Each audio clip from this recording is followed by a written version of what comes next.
podcast and YouTube blog covering the German startup scene with news, interviews, and live events. Hello and welcome everybody. This is Joe from Startuprad.io, your startup podcast and YouTube blog from Germany. It is fall officially. You see my beard's here. I'm wearing a sweater and a shirt underneath it. And of course, Christian is here with me for the startup news. Hey, Christian. Yeah. Hey, Jan. It's fall is coming in New York. Yesterday I also needed the sweater, and today I put it on again, just for style reasons. Style reasons, always good. You're very stylish, admittedly. And I do have the startup news to put together with you. So let's dive in directly. Let's see what we have.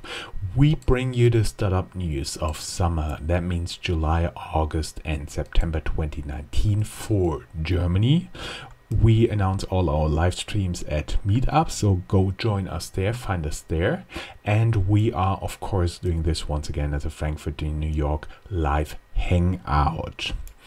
We'll have in the show notes, of course, all the options to contact us, email us, Twitter us, LinkedIn, and of course for Christian also the homepage.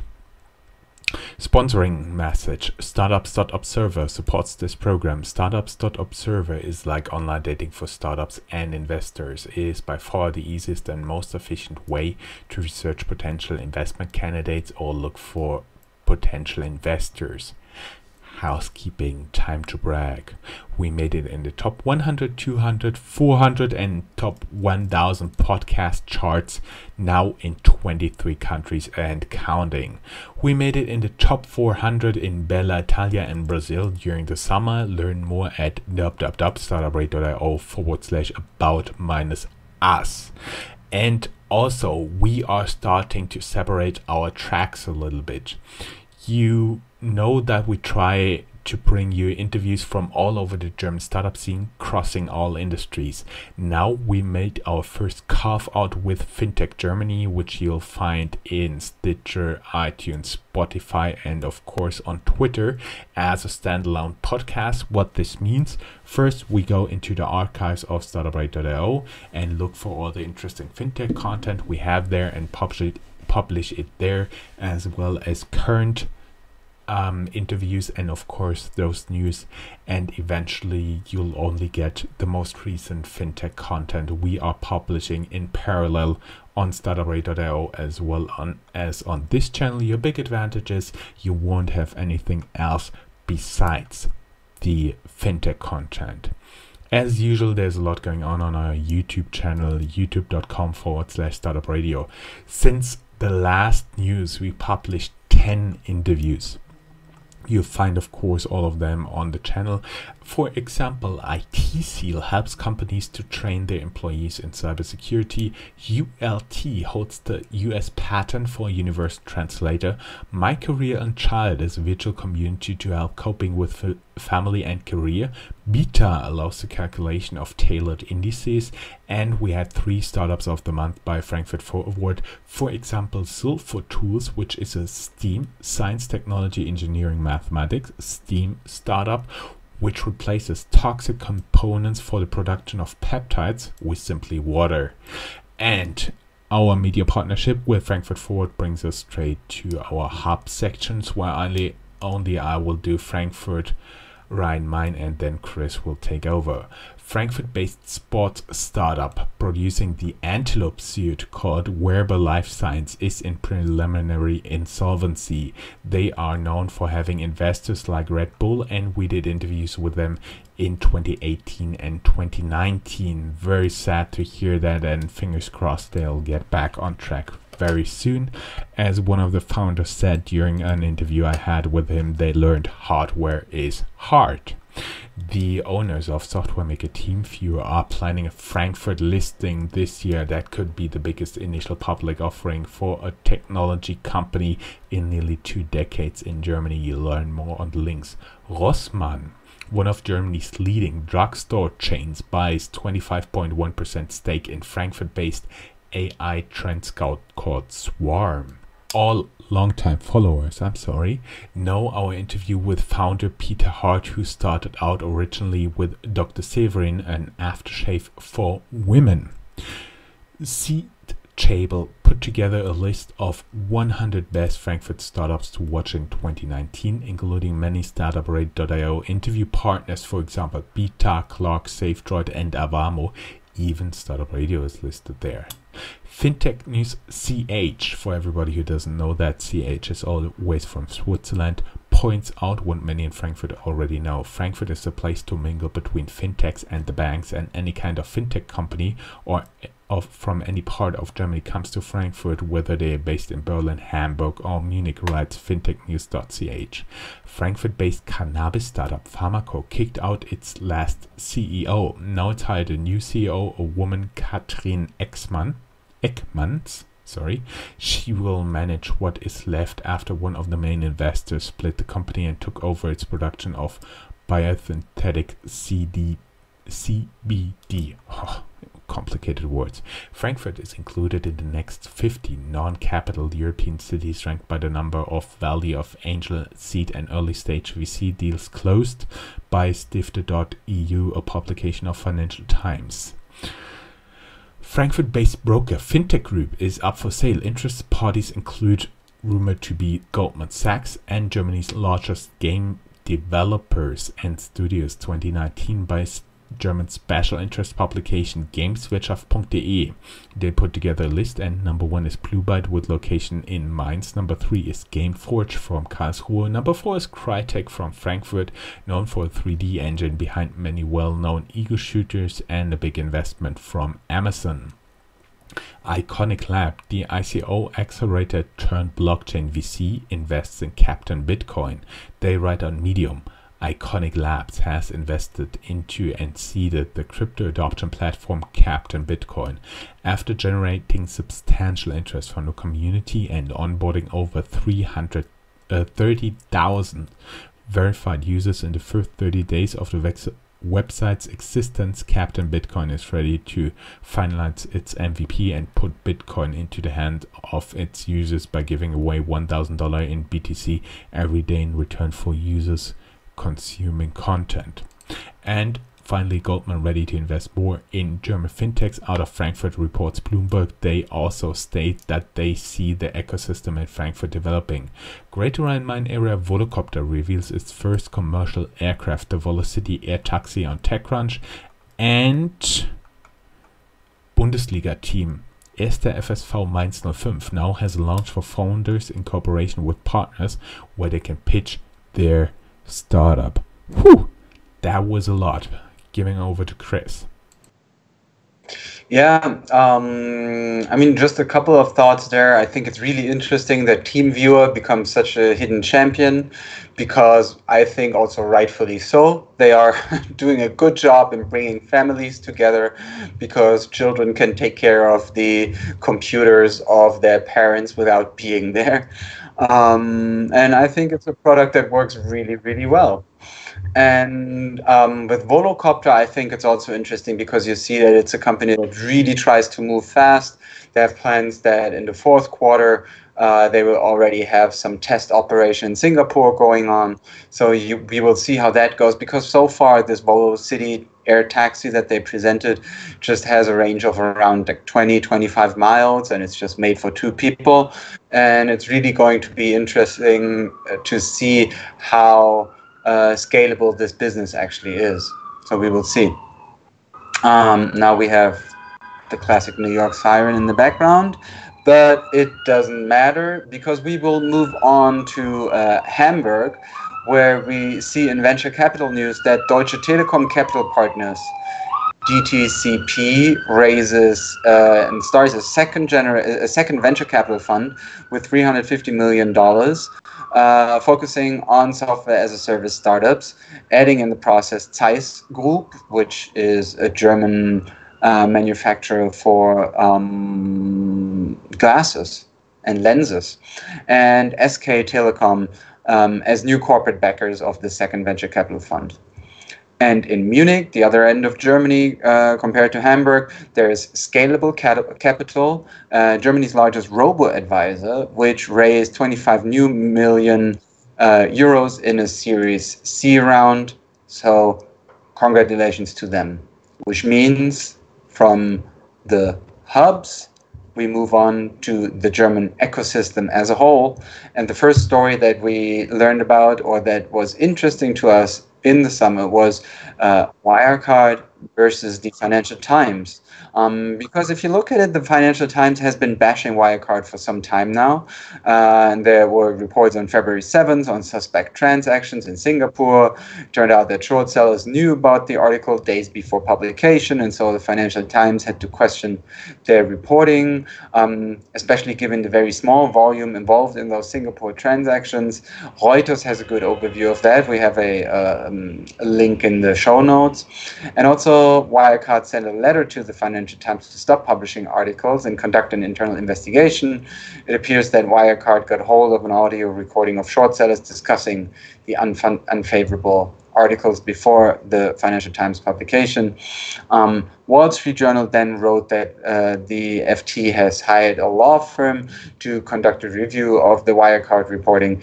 But so far now, no results are known yet. But it's quite interesting, especially since the Financial Times had some problems with Wirecard reporting in the past. And they're usually not known for sloppy reporting. So it's kind of a mysterious and juicy affair going on that definitely is being talked about in the German startup and financial startup system as well.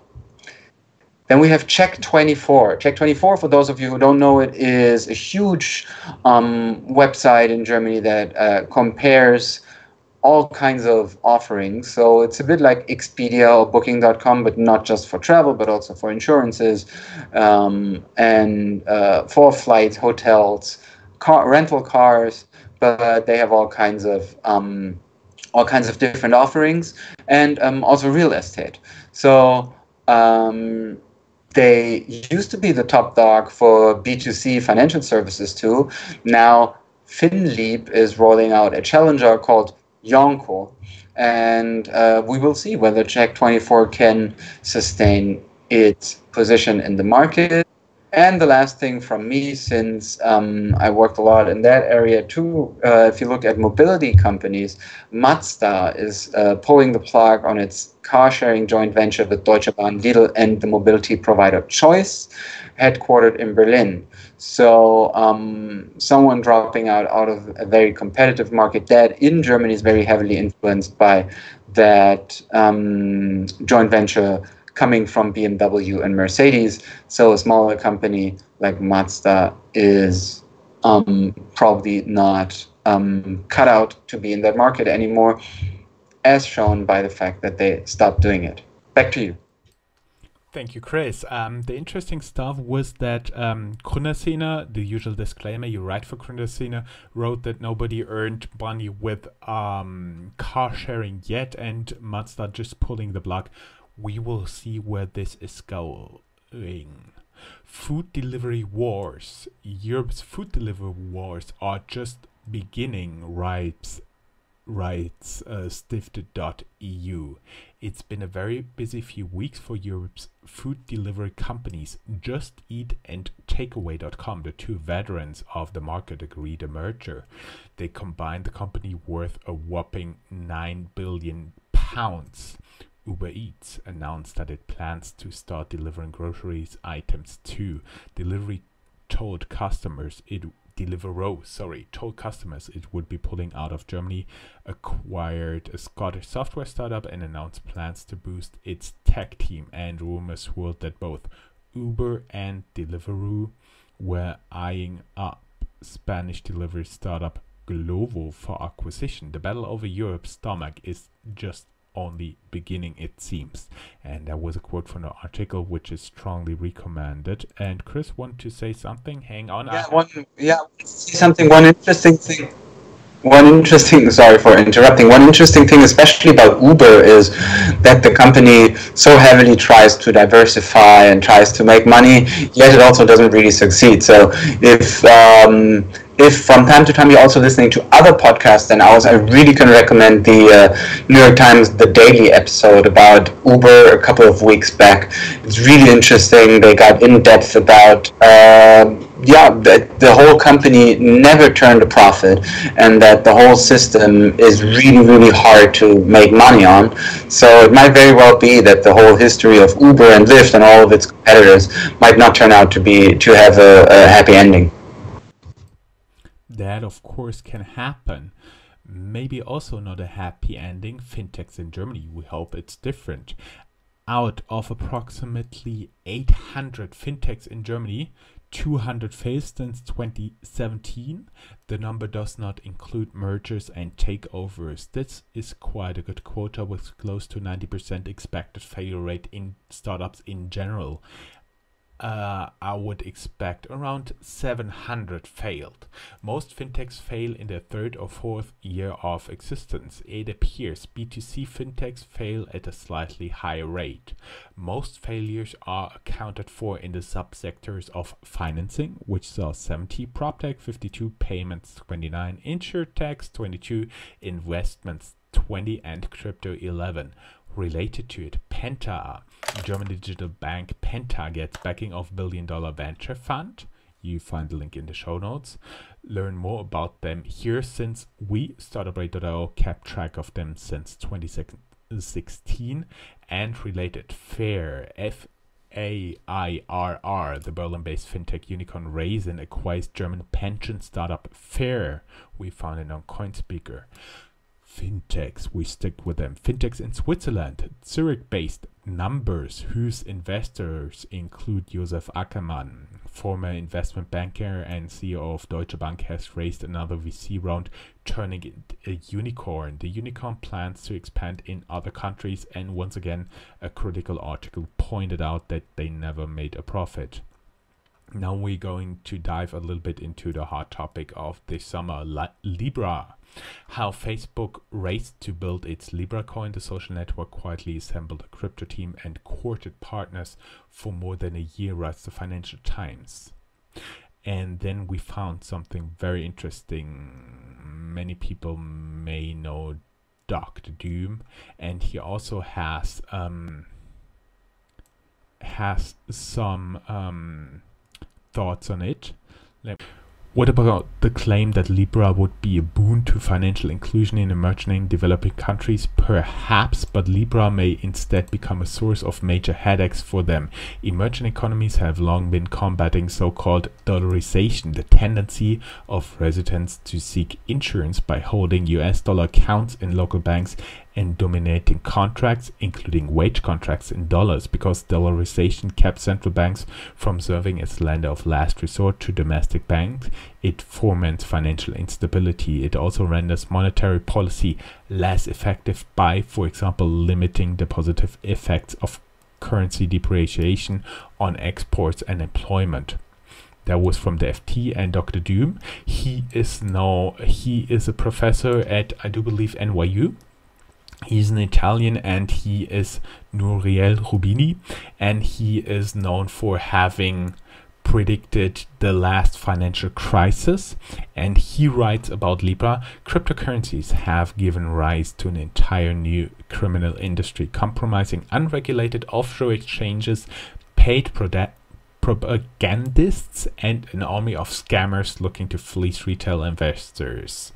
This is not merely a conjecture. Some of the biggest crypto players may be openly involved in systematic illegality. Consider BitMEX, an unregulated trillion-dollar exchange of crypto derivatives that is domiciled in the Seychelles but active globally. Its CEO, Arthur Hayes, boasted openly that BitMEX business model involves peddling to degenerated gamblers, meaning clueless retail investors, crypto derivatives with 100-to-1 leverage.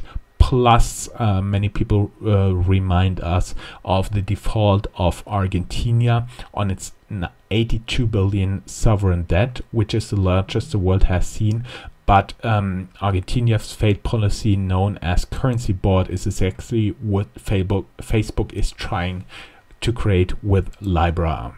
There was quite a big mix of Dr. Toom and Financial Times reporting, but it should give you an idea what the economists are thinking about it. I hand over the quantum computing to Christian. There are 10 European startups cooling down the crazy worlds of quantum computing. There was just a nice article that we found at EU Startups. And one company included is, or companies included are JOS Quantum from Frankfurt, HiQSim from Karlsruhe, and Qtra from Munich. So quite a good mix of German companies there. We also saw some news about private health insurance in Germany. Heal Capital, there is the name of a new venture capital fund from German private health insurers, aiming for 100 million euros. And the fund will be managed by the Berlin-based VCs Heartbeat Labs and Flying Health. And probably one last thing there related to the Fintechs in Germany, or the financial startups. One other thing we saw in the summer was that N26, that digital bank that in Germany had quite some growing pain, but now seems to be in a pretty good shape, launched in the US. And I see it all the time over here, the advertisements for their here in New York. Looking at companies, just yesterday, so Wednesday, September 18th, 2019, Deutsche Bank stake lifts in the German fintech deposit solutions to 1 billion euros valuation. So Hamburg has a new unicorn. Congratulations. And as always, we're looking at Rocket Internet, which is also in some kind of turmoil. So there is, at first, there is the IPO for Global Fashion Group. Rocket Internet's Global Fashion Group, GFG, raised less than half the sum it had originally targeted in an IPO of new shares that drew weak investor demand and ended up being mostly backed by its existing shareholders. Home24 also had an IPO that did not go well so far. Share price lost 90% of its value as compared to the almost stable DAX, the German version of the Nasdaq. Now, XCOM starts to speculate who will buy the company Home24 with only 79 million euros cash on its balance sheet. HelloFresh, though, nears Zalando-style turning point after its first profit. So good news from HelloFresh. And reportedly, Rocket Internet raised another venture capital fund, this time with a volume of $1 billion US, and they're looking to invest in fintech, B2B, and software. We will see how that goes. And in general, we saw with Rocket Internet that there were even rumors that they might pull the plug completely in terms of leaving the stock exchange with Rocket Internet itself. But also just now, news is that the company's CEO said that those rumors were unsubstantiated. Moving on to venture capital. Thank you.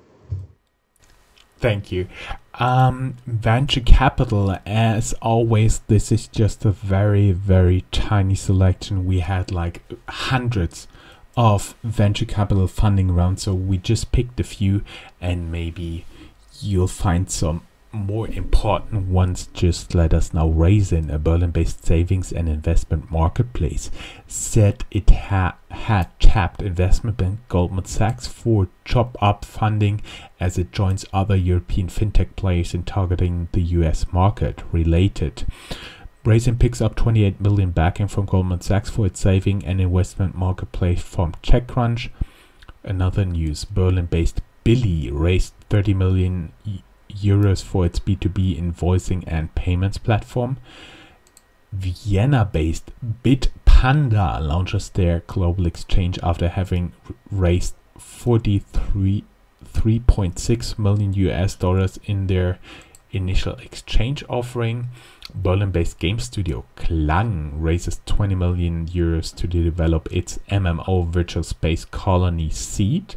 The German PropTech startup secures 30 million, wants to create a first digital ecosystem around housing, right? Silicon Canals.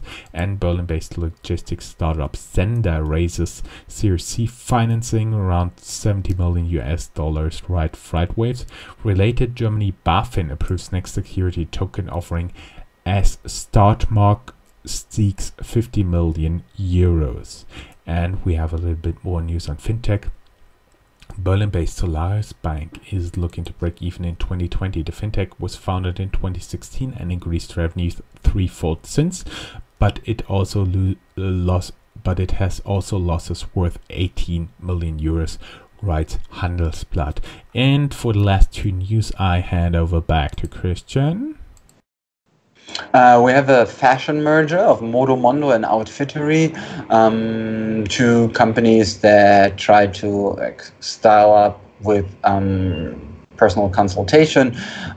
We talked about the merger of the Berlin-based curated shopping, Modo and Outfittery.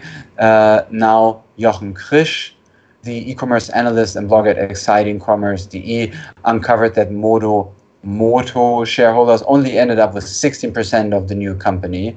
So definitely not a merger of equals there. And online groceries, data collected on the German online grocery store Get Now appear to show a dire need for money. They raised undisclosed amounts in a VC round, convertible loans, and even the majority shareholder will soon be an offshore company on the Isle of Man. Where the ultimate owners are is not disclosed. Related to that, also, there were reports about Amazon Fresh being a flop in Germany. DHL surely thinks so and ends the delivery for Amazon Fresh, but Fresh only, not like normal packages for Amazon, obviously. And all this goes to show that in Germany, the grocery market is just a very tricky one. It's very price sensitive. We talked about this all the time. I think people are not willing to pay for shipping and handling. And it's really a brutal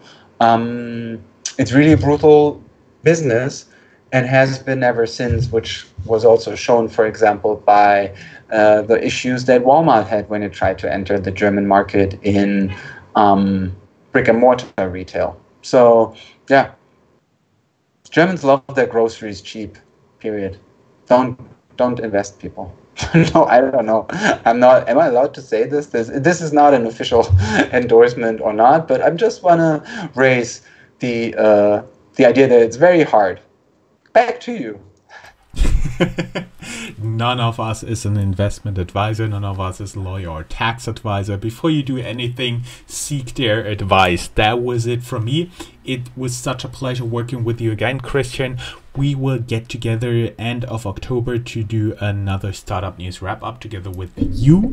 And of course, once again from New York. But this time, as you see, we had to change a little bit the setup because Hangouts was stopped by Google. And therefore, unfortunately, we have to change the setup, and we won't do, for the time being, the news not live anymore. And Christian, you want to say goodbye?